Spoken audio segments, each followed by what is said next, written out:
the WGA strike is pretty much over. Now, it's not 100% over. There's a tentative deal in place, needs to be signed, but as you know, it's very, very rare that these things fall apart. And the fact that they've agreed on it, got things in place, it's very positive news. Greg, I've put a link to the statement. Do you want to read it? And I'm just going to sit back and go, oh, thank God. This is really positive. I love this. Dear members, we have reached a tentative agreement on a new 2023 MBA, which is to say an agreement in principle on all deal points subject to drafting final contract language. What we have won in this contract, most particularly, everything we have gained since May 2nd, is due to the willingness of this membership to exercise its power, to demonstrate its solidarity, to walk side by side, to endure the pain and uncertainty of the past 146 days. It is the leverage generated by your strike in concert with the extraordinary support of our union siblings that finally brought the companies back to the table to make a deal. We can say with great pride that this deal is exceptional, with meaningful gains and protections for riders in every sector of the membership. That is a very different tone and tenor than we are used to when WGA is talking about the contracts. Yeah. Love to hear it. Love to hear it. But this is the path to getting back on track. Thank God, because it has been like I can't even remember when this thing. They've been on strike for so long. I can't actually remember life before they were striking, and I felt like it wasn't ever going to end. It was one of those things where I mean, obviously the actors are still on strike. They're 74 days deep in this 154-day thing. Shows how long it can really go on for. But it's brilliant news. You know, they obviously sound very happy about it. Like I said, it's not 100% in place. It takes weeks and weeks to get lawyers drafted in to check over, read over all the fine print, get everything signed off, then start setting up contracts to work on things and blah, blah, blah. But in terms of what's going on right now, the WGA have said there's no need to continue striking. If you have a project you want to work on, you're able to go back to. I believe they've said you're able to go back to that. And for example, today Craig Marsden's confirmed that The Last of Us 2 has begun. They've started working on that season. All the talk show hosts, you know, the late night ones where they had to stop doing them because there were writers involved, they're able to go back to work. Drew Barrymore is so happy right now. She is splendiferous with her recent change, man. She should have waited the week. If she'd given it a week, all we had to do was wait 1 week. Reacted too early, man. Yeah, so very, very good news. Obviously, I'm very relieved for them. It's nice to see them get a win. From what they've said, you know, we don't know all the ins and outs of it yet. I know some deals have been posted about, but I'm sure that there will still be details that we don't fully know about yet. But just to hear how alleviated that sounds, and just for a victory for the workers, you know what I mean? There's obviously two sides when these things come out, and whenever we've talked about it, I think our perspective and position has been very clear, but there's been people who've came from the other side and talked about stuff. And we've always been hopeful that would be a positive resolution that would be good for the workers. And it sounds like that's what they've got. And that's a real victory. And it shows, you know, the power of unity, the power of union.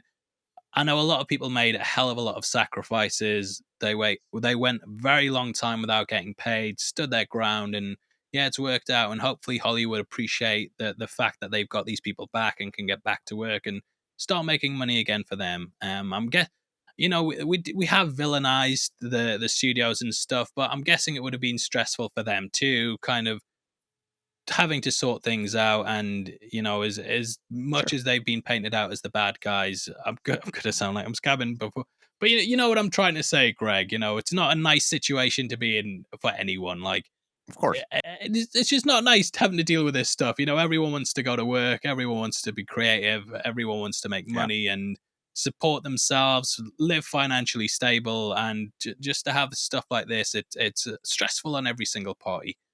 So great to hear that's in place. Hopefully this kickstarts things with the SAG-AFTRA group, because unfortunately they still can't go back to filming things yet. You might have remembered earlier in the year when the strikes first happened, the writers went on strike. the actors kept working anyway, Mhm. but now we're kind of in the opposite to that, where the writers are back to work, but they're not filming because the actors are still on strike. So Right. yeah, what's your thoughts on it, Greg? What did you think? Are you happy? Do you think the SAG strike's going to get shut down? Well, not shut down, but they're going to negotiate very soon and get things in place.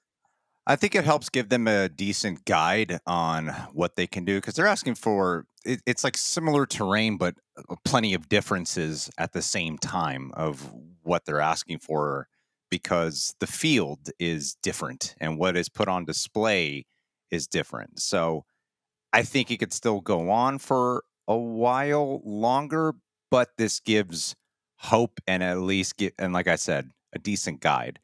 Right now, I'm just really happy that we saw. I didn't think this would actually get resolved until, even with the writers, until 2024. No matter how many times it looked really close, but I am genuinely feeling really happy about it because on a very biased personal note, like one of my main, as Paul really knows, one of my main passions is actually screenwriting. That is actually my main passion, and I think even on my channel, whenever we review movies, it's where my writer brain is usually the thing that's kind of reviewing stuff.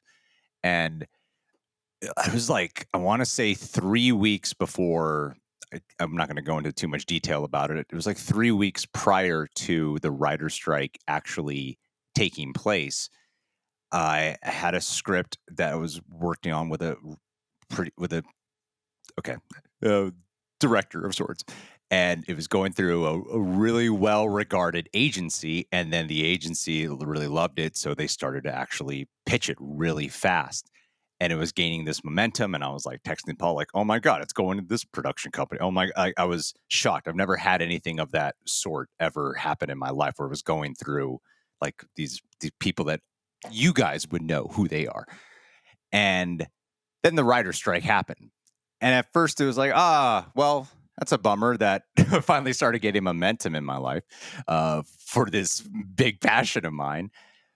But, you know, really quick into the strike actually happening, I quickly realized that, well, no, this is a good thing. Like my life currently is not depending on, income from being a writer.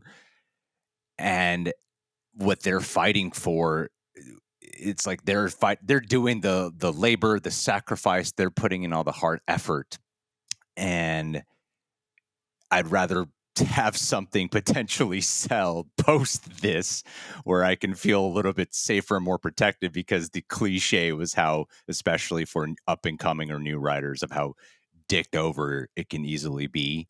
So I'm really grateful for the fight that has taken place, and for that thing getting put on hold and allowing me eventually sometime soon to be able to go back to pitching this. I don't know if it'll get sold or not, but either way, I'm not going to stop writing. I'm not going to stop pursuing that. And this just makes me feel really happy that they managed to pull off this fight. And just hearing, I don't know the details, but just hearing that last statement, I'm like, wow, they seem actually genuinely enthusiastic about, hey, we actually got something good here. This is and the cliche of being a screenwriter is just how dicked over you are all the time. And so I'm just Yeah, grateful right now. I'm feeling very grateful on a personal note, and hopeful for my own future, if because at the time people were just telling other screenwriters I know, like actual working screenwriters I know, were saying you should just take whatever deal you can get, just whatever one, doesn't matter, just take it. And now I'm like, oh, I might have some level of security here, you know. yeah. Well, I've just been reading some tweets online, and there's been lots of people, well, X's online, and there's been people who've actually said a very good point, which is things like the Drew Barrymore situation. There was a lot of backlash to it, and last time with the writers' strike, there wasn't really that backlash when it came to these late night talk shows and guest stuff. Hmm.